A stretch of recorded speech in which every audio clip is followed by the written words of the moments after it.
The city was a living, breathing creature of light and sound, and Adanna moved through its veins like a solitary red blood cell. She was a woman with a universe inside her, a universe filled with swirling colors and shapes only she could see, captured in the sketches that filled her worn-out backpack. By day, she navigated the sun-drenched corridors of the Art Institute, her hands smudged with charcoal, her soul alight with creation. By night, she navigated the bustling, steam-filled kitchens of a downtown restaurant, her hands scrubbing pots, her mind focused on the simple math of survival. Each delivered order, each clean table, was a single brushstroke in the larger painting of her future, a future where her art would pay her bills. Across the city, in an office that seemed to float among the stars themselves, a man named Young Min presided over a different kind of empire. His world was not one of color and canvas, but of sharp lines, silent commands, and the heavy weight of legacy. The skyscraper was his castle, the men in dark suits who moved with quiet efficiency were his knights, and the endless flow of money was his kingdom's lifeblood. But kings can be lonely and thrones can feel like cages. His grandfather, a man etched with the stern lines of a past era, had issued a decree. The family line, a proud and unbroken chain, needed to continue. An heir was not a want, it was a necessity, a duty as fundamental as breathing. Young Min, however, had long since sealed his heart away from the messy, unpredictable business of love. He saw marriage and family not as matters of the heart, but as strategic alliances, as mergers. And so, he devised a new strategy, a corporate takeover of his own bloodline. He would find a woman, intelligent, healthy, resilient, and he would make her an offer. It would be a transaction, clean and simple. A contract for a child. Their worlds, so distant they should never have touched, collided on a Tuesday evening. Adanna, her legs aching from a double shift, had one last delivery to an address that made her whistle low under her breath, the towering Min Corporation headquarters. She'd never been inside, only ever glimpsed its shiny exterior. The lobby was a cavern of polished marble and silent, serious people. She was given a special pass and directed to the top floor. The elevator doors opened not into a busy office, but into a private, terrifyingly quiet foyer. Hearing voices from a slightly ajar door, she assumed it was the reception. Pushing it open, she froze. This was no break room. It was a vast, minimalist office where a dozen men in impeccably tailored suits stood in a semicircle, their attention fixed on the man seated behind a massive, dark wood desk. Young Min. His eyes, dark and impossibly sharp, lifted from his papers and locked directly onto hers. The room fell into a silence so profound she could hear the frantic beat of her own heart. The other men turned as one, their expressions unreadable, their postures stiff. Adanna felt like a rabbit caught in a ring of wolves. I'm so sorry, she stammered, her voice a fragile thing in the heavy air. Food delivery. I think I have the wrong floor. She turned to flee, but a voice, calm yet absolute, stopped her. Wait. Young Min stood up. He was taller than she expected, his presence filling the space around him. He dismissed his men with a slight flick of his wrist, and they filed out without a single word, leaving the two of them alone. He walked toward her, his steps silent on the thick rug. He didn't look angry. He looked intrigued. He stopped a few feet away, his gaze sweeping over her, not with the leer she sometimes endured, but with the analytical focus of a man assessing a unique and unexpected asset. You are lost, he stated, his voice a low rumble. Yes, sir. The lobby said the penthouse. For a Mr. Kim. You have found him, he said. He took the bag of food from her trembling hands, his fingers brushing against hers. A simple, accidental touch, but it sent a jolt like a static shock through both of them. He looked at her name tag on her delivery jacket. Adanna. He said her name slowly as if tasting the syllables. A beautiful name. He didn't say anything else. He just looked at her, and in that prolonged silence he didn't see just a delivery girl. He saw the defiance in her eyes beneath the fear, the strength in her posture, the unique beauty in her features. He saw a candidate. Days passed. Adanna tried to forget the strange, intense encounter, chalking it up to a bizarre moment with a rich, powerful man. But then the car arrived. A long, black, silent vehicle that pulled up right outside her tiny apartment building. A man in a suit got out and politely but firmly asked her to come with him. Mr. Kim requested her presence. Fear warred with a strange sense of curiosity. What could he possibly want? She got in the car. She was taken not to the office tower, but to a stunningly modern house, all glass and sharp angles, that seemed to hang over the city lights. Youngmin was waiting for her in a sparsely furnished living room. He was dressed more casually, but he was no less intimidating. He didn't waste time with pleasantries. "I have had you looked into, Adanna," he began, his tone matter-of-fact. "You are 24. An art student. You work 2 jobs. You send money home to your mother. You have no serious partner. Your health is excellent." A cold dread trickled down her spine. "You've been spying on me?" "I needed information," he replied as if it were the most natural thing in the world. "I have a business proposal for you." He gestured for her to sit. She remained standing, her arms crossed tightly over her chest. "I need an heir," he said, the words stark and unadorned. "A child to carry on my name. I'm not offering love. I'm not offering romance. I am offering a transaction. You will live here with me for 1 year. We will try to have a child. In return, I will pay every single one of your student debts. I will ensure your mother is comfortable for the rest of her life. And when the year is over, if you wish to leave, you will do so with a generous sum that will allow you to paint for the rest of your days without ever worrying about money again." The room seemed to tilt. Adanna felt the air leave her lungs. It was the most outrageous, the most insulting, the most terrifying thing she had ever heard. Her first instinct was to yell, to throw something at his calm, handsome face, to run out of this glass prison and never look back. But then the other part of her, the practical, weary part that knew the exact weight of her debt and the fading hope in her mother's eyes, began to calculate. A life of freedom. A life for her art. All her problems solved. The cost was her body, a year of her life and a piece of her soul. "No," she whispered, her voice shaking. That's insane. I'm not a breeding animal." "You are a woman with dreams that are currently out of reach," he corrected her, his voice still calm. "I am a man with a problem that needs a specific solution. We can help each other. Think about it. You don't have to decide now." He handed her a simple, thick white card with nothing but a phone number printed on it. "My private line. You have 48 hours.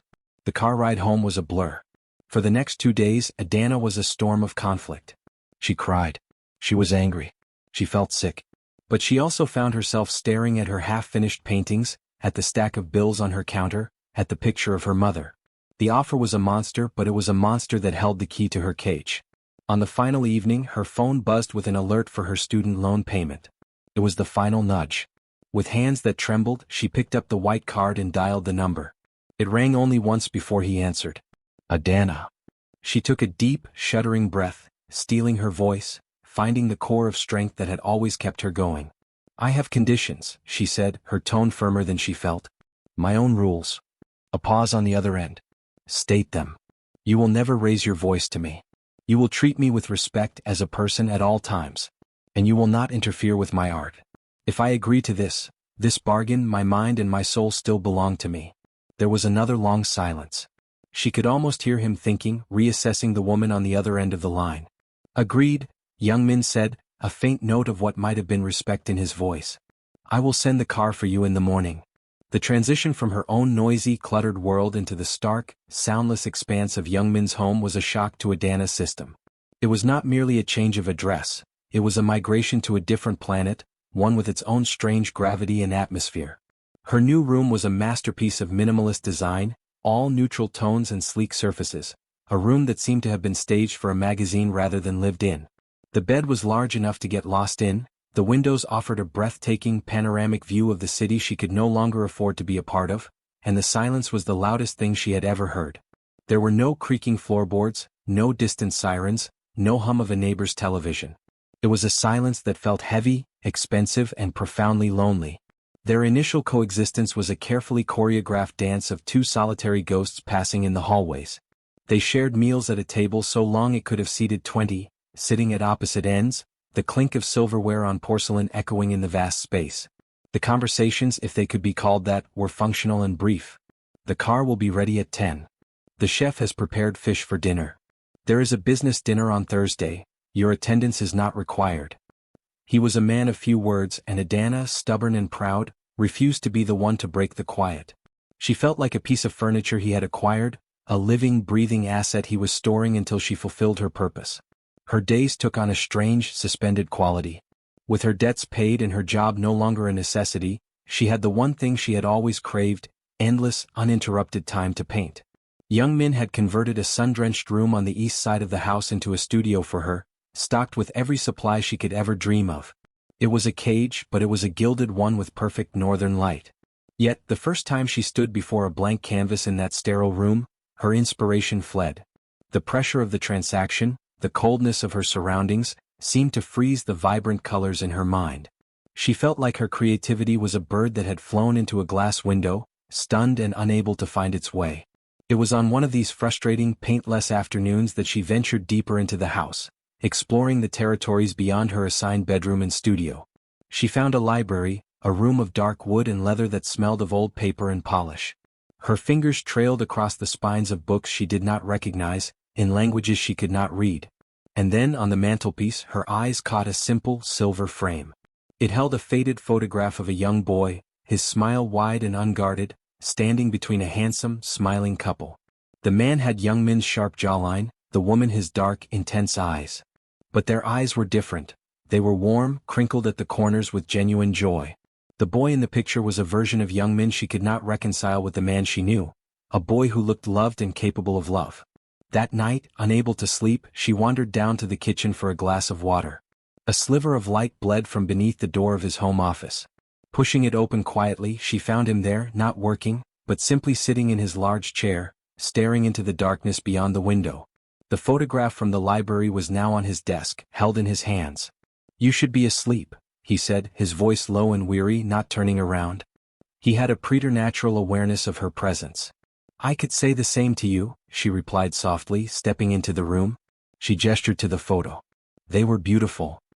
He was silent for a long moment, his thumb stroking the glass over his father's face. "Their car went off a bridge in the rain," he said, the words stripped of all emotion, as if he were reciting a fact from a history book. "I was 10. My grandfather's way of grieving was to teach me that emotion was a liability. That love was a vulnerability our enemies could exploit."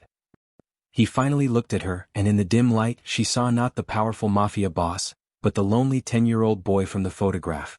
This house has been quiet ever since. It was the first true thing he had shared with her, a crack in the impenetrable fortress of his persona. Adanna did not offer empty words of sympathy. She simply stood there, sharing the silence with him, making it a little less heavy. A subtle shift began after that night. The next day he was waiting for her at the breakfast table, not at the far end but in the chair right next to hers. He asked her, "What are you working on in your studio?"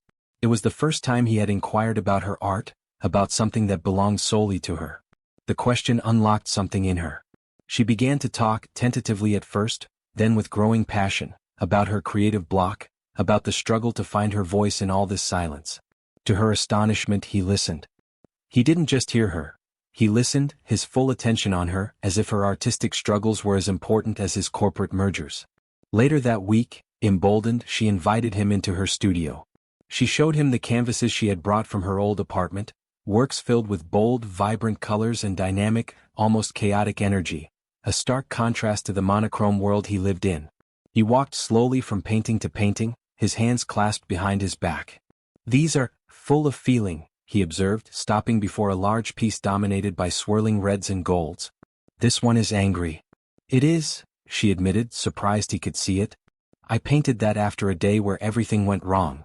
He pointed to another, a softer composition in blues and purples. "And this one? That one is peaceful. It's how I feel when I listen to the rain." He turned to look at her, a new, profound respect in his gaze. "You put your entire heart on the canvas," he said. "That is a brave thing to do. I spend my life ensuring no one ever sees my heart." The space between them in the large house began to shrink. A conversation started in the hallway would continue over dinner. They began to eat together, not out of obligation, but out of a budding desire for company. He started telling her small, amusing anecdotes about his day, and she would talk about an artist who inspired her. Laughter, a sound the house had likely not heard in decades, began to occasionally ring out, tentative at first, then more freely. The first touch that was not an accident happened in the library. She was reaching for a book on a high shelf, and he was beside her in an instant, his hand covering hers to guide the book out. His skin was warm, his grip firm. They both froze, the simple contact sending a current through the quiet room. He didn't pull away immediately.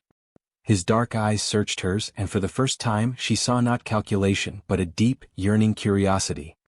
He slowly lifted his other hand and, with a feather-light touch, traced the line of her jaw. was a question. Her slight, almost imperceptible lean into his touch was her answer. That night he came to her room. He didn't speak. He just stood in the doorway, a silent silhouette waiting for permission. She, standing by the bed, her heart hammering against her ribs, nodded. He crossed the room and his lips found hers in the darkness. This kiss was nothing like the cold transaction they had agreed upon. It was slow and deep and searching, a conversation without words. It was a confession from a man who had forgotten how to speak the language of tenderness, and an acceptance from a woman who was discovering a new dialect of her own strength. Their intimacy from that night on was transformed. It was no longer a clinical step in a business plan for an heir. It became the place where all their unspoken words gathered. It was in the way his hands, which she had only ever seen sign documents or give commands, now learned the geography of her body with a reverent slowness. It was in the way she, who had entered this bargain with her guard at its highest, found herself letting those walls crumble, revealing a capacity for trust and passion that surprised her. In the darkness of her bedroom, the silent house finally found its voice. It was in the whisper of sheets, the soft exchange of breaths, and the quiet, desperate way he would say her name, Adanna, as if it were a prayer he had just remembered. The bargain was still there, a piece of paper lying in a drawer somewhere, but it was beginning to fade, its ink slowly washing away in the rising tide of something real. The change in the house was as profound as it was silent. It was no longer just a structure of glass and steel, but a home breathing with a new, tender life. The quiet was no longer empty, it was peaceful. The spaces between them were no longer vast and cold, but intimate and warm. Adanna's paintings, once bold with anger and frustration, now bloomed with softer hues and hopeful, flowing shapes. Canvases of brilliant gold and serene blue began to lean against the pristine walls, little pieces of her soul slowly colonizing his sterile world. Young Min in turn began to leave traces of himself for her. A book he thought she'd like on her bedside table, a playlist of gentle music that filled the studio, the simple, enduring fact of his presence, not as a warden but as a companion. It was on a perfectly ordinary morning that the extraordinary revealed itself. Adanna, feeling a strange, fluttering fatigue, finally took the test she had been both dreading and secretly hoping for. When she saw the result, the world tilted on its axis. The two pink lines were a verdict, a promise, a terrifying and wonderful future all at once. She walked into the dining room where young Min was reading the news on a tablet, his brow furrowed in his usual concentration.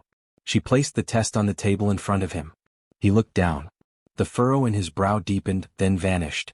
His face, usually a masterclass in controlled neutrality, went through a rapid, unguarded series of emotions. Confusion, dawning comprehension, shock, and then, for one breathtaking second, a flash of pure, unadulterated joy. It was there and gone so quickly she might have missed it, but she saw it. He stood up, his chair scraping softly against the floor. "It is done," he said, his voice low and strangely formal. But his eyes, fixed on her, were saying something else entirely. They were wide, almost vulnerable. He reached out and his hand, usually so steady, trembled slightly as he placed it over her still flat stomach. The gesture was so possessive, so protective, and yet so full of awe, that Adanna's eyes filled with tears. The heir had been secured. The bargain was technically complete. But in that silent, charged moment, they both felt the terrifying truth: it was only just beginning. The joy, however, was a fragile island in a sea of peril. Young Min's world was one of shadows and rivalries, and a new heir was the ultimate prize and the ultimate target.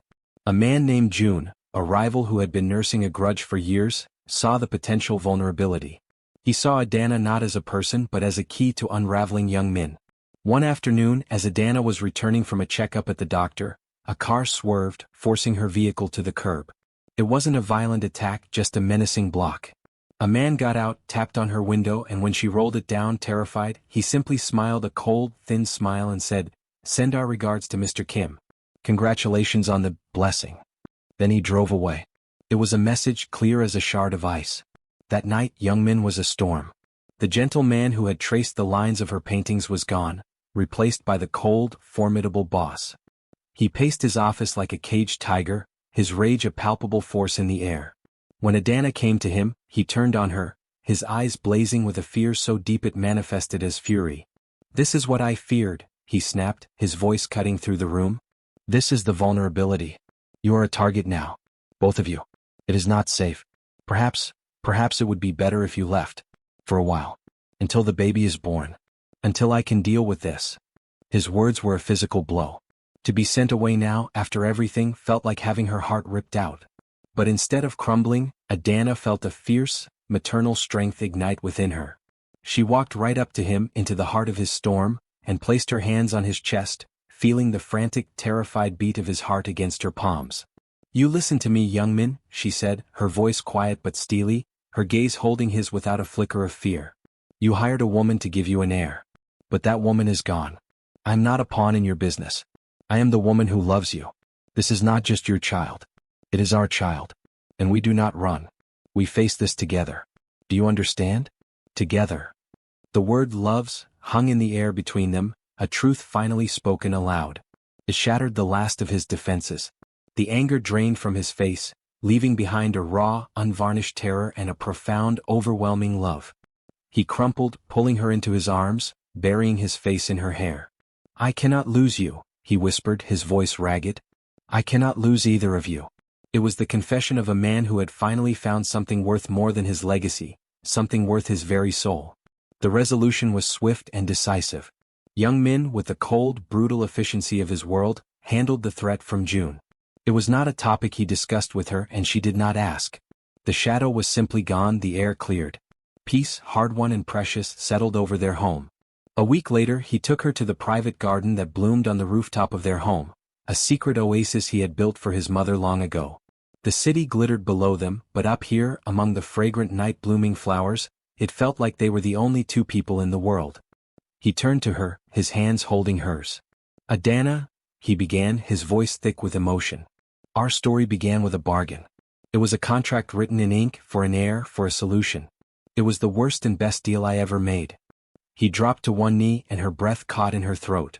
He pulled a small velvet box from his pocket, opening it to reveal a stunning, simple diamond that caught the starlight. "But my heart has written a new contract. One not for a year but for a lifetime. Not for an heir but for a partner. Not for a solution but for a love I never dreamed I would find. I'm asking you now for a new bargain. A bargain for forever. Will you marry me?" Tears of pure joy streamed down Adanna's face as she looked at this powerful, lonely man who had learned to love again because of her. "Yes," she whispered, her voice cracking with emotion. "Yes, I will bargain with you forever."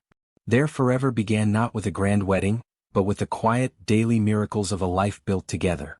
Their son was born with his father's serious eyes and his mother's bright, curious spirit. The silent house was now filled with a symphony of new sounds.